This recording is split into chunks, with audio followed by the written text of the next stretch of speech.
nagdilaap, kupugnaw na. Mga handumanan na wala sugilanon, dili na ikasaysay, gikan sa kadugo. Karon dili na kaila, ugma nagdilaap, ug nag-inusara kita. Kaniadto mga handumanan, puno og kalipay. Mga adlaw nga dili malimtan, puno og hudyaka. Karon nagpalayo, personal nga isyu, igsuon og igagaw. Nagkawala nay respeto, manag-agaw. Wala nagtagdanay, managsuon, wala may tagdanay. Sa una magkauban, karon mga tago, mga paryente nga duol, karon mga estranghero. Sa miaging mga adlaw, puno sa katawa.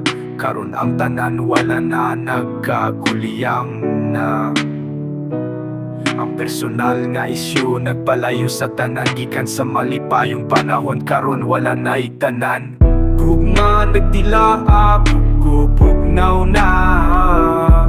Mga handumanan na wala sugilanon, dili na ikasaysay, gikan sa kadugo. Karon dili na kaila, gugma nagdilaap, ug nag-inusara kita.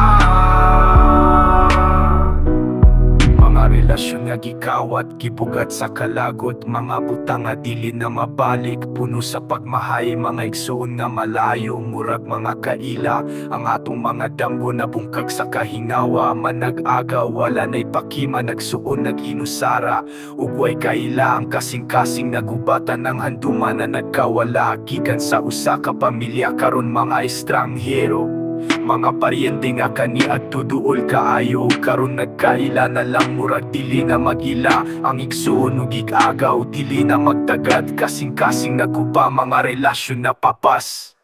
Gugma nagdilaap, kupugnaw na. Mga handumanan na wala sugilanon, dili na ikasaysay, gikan sa kadugo.